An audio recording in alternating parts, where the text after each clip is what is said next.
બનાસકાંઠા જિલ્લાના પાલનપુર શહેરમાં આવેલી જોરાવર પેલેસ સ્થિત કોર્ટને જગાણા ગામે ખસેડવાની હિલચાલને લઈને હવે વિરોધના સ્વર ઉઠવા લાગ્યા છે। આ મુદ્દે પાલનપુર બાર એસોસિએશનના ઉપપ્રમુખ હેમંત મોદી તથા બાર એસોસિએશનના પૂર્વ પ્રમુખ એસ પટેલે મીડિયા સમક્ષ પોતાની કડક પ્રતિક્રિયા વ્યક્ત કરી હતી।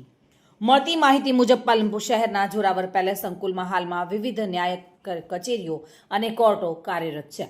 શહેરના મધ્ય વિસ્તારમાં આવેલી આ કોર્ટને અમુક બિલ્ડર લોબી અને હિત સંબંધિત તત્વોની સાંઠગાંઠથી પાલનપુરથી આશરે 8 કિલોમીટર દૂર આવેલા એવા જગાણા ગામે ખસેડવાની ચર્ચાઓ ચાલી રહી હોવાનું જણાવાયું છે। આ નિર્ણય સામે પાલનપુરના વકીલ વર્ગમાં અસંતોષ ફેલાયો છે। આ મુદ્દે પાલનપુર બાર એસોસિએશનના ઉપપ્રમુખ હેમંત મોદીએ જણાવ્યું હતું કે કોર્ટ જેવી મહત્વપૂર્ણ જાહેર સેવા સંસ્થા શહેરથી દૂર ખસેડવાથી સામાન્ય નાગરિકો, વકીલો અને પક્ષકારોને ભારે મુશ્કેલીનો સામનો કરવો પડશે। ખાસ કરીને ગ્રામ્ય વિસ્તારોમાંથી આવનારા લોકો માટે પરિવહન અને સમયની સમસ્યા ઊભી થશે। કોર્ટ શહેરના કેન્દ્રમાં હોવાથી લોકો સરળતાથી ન્યાય મેળવવા પહોંચી શકે છે, જ્યારે તેને દૂર ખસેડવાથી ન્યાય પ્રાપ્તિ પ્રક્રિયા વધુ કઠિન બની શકે છે। બાર એસોસિએશનના પૂર્વ પ્રમુખ એસ પટેલે પણ આ મુદ્દે તીવ્ર વિરોધ વ્યક્ત કર્યો હતો। તેમણે વધુમાં જણાવ્યું હતું કે પાલનપુર શહેરમાં જ કોર્ટ માટે જરૂરી સુવિધાઓ સાથે નવી ઇમારત ઊભી કરવાની યોજના બનાવવી જોઈએ। શહેરથી દૂર સ્થળાંતર કરવું એ યોગ્ય નિર્ણય નહીં ગણાય। પાલનપુર બાર એસોસિએશનના આગેવાનોનું કહેવું છે કે જો કોર્ટને જગાણા ખસેડવાનો નિર્ણય લેવામાં આવશે તો વકીલ મંડળ અને નાગરિકો દ્વારા લોકશાહી રીતે વિરોધ નોંધાવવામાં આવશે અને આ મુદ્દે રાજ્ય સરકાર તેમજ સંબંધિત વિભાગો સમક્ષ રજૂઆત પણ કરવામાં આવશે। આ મુદ્દે આગામી સમયમાં વકીલ મંડળ અને શહેરના નાગરિકો દ્વારા સંયુક્ત રીતે બેઠક યોજી આગળની કાર્યવાહી નક્કી કરવામાં આવશે તેવી પણ માહિતી મળી રહી છે।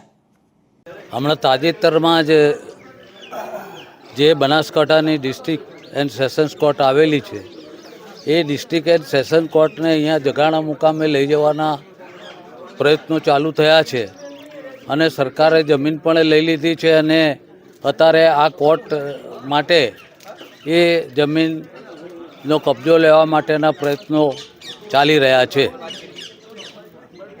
પાલનપુર સ્ટેટ એ નવાબી સ્ટેટ હતું। પાલનપુર એ બનાસકાંઠાનું હેડક્વાર્ટર છે અને હેડક્વાર્ટરમાં જ આવી મુખ્ય કોર્ટો હોવી જોઈએ। સામાન્ય ગામના અંદર જગાણામાં ડિસ્ટ્રિક્ટ કોર્ટ લઈ જવામાં આવે એ બિલકુલ વાજબી નથી અને જ્યારે હેડક્વાર્ટર મૂકીને આપણે એક સામાન્ય ગામમાં જે તાલુકા કોર્ટો હોય એવી જગ્યાએ લઈ જવાથી લોકો માટે એક મોટી સમસ્યા ઊભી થશે। વકીલોને પણ જબરજસ્ત તકલીફ પડશે। 12 કિલોમીટરની મુસાફરી કરવાની, લીટીકાંઠને અને લોકોને રહેવાની, આ બધી મુસીબતો દૂર કરવા માટે પાલનપુર બાર એસોસિએશને હાઈકોર્ટ સરકારમાં મોટા પાયે રજૂઆત કરેલી છે। એડવોકેટ પાલનપુર બાર એસોસિએશનના ઉપપ્રમુખ તરીકે હાલમાં હું ચાલું છું। હાલમાં અમારો જે મહત્ત્વનો અગત્યનો પ્રશ્ન એવો છે કે પાલનપુર ડિસ્ટ્રિક્ટ કોર્ટ અહીંથી જગાણા લઈ જવાની છે। આ મુદ્દો અમારા વકીલો માટે તથા અરજદારો માટે બહુ જે કહેવાય જે પ્રશ્ન એનાથી અમારે બધાને બહુ મુશ્કેલીઓનો સામનો કરવો પડશે। મુશ્કેલીઓનો સામનો એટલે કે અમારા સમય તથા નાણાં, અમારા એડવોકેટોના સમયનો તથા અરજદારોના સમયનો પુષ્કળ વ્યય થશે।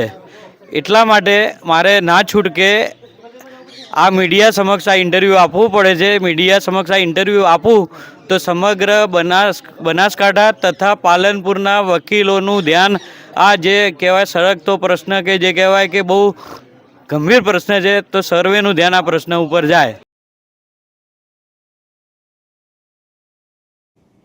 દિનેશ રાણા સાથે bureau report, today Gujarati news.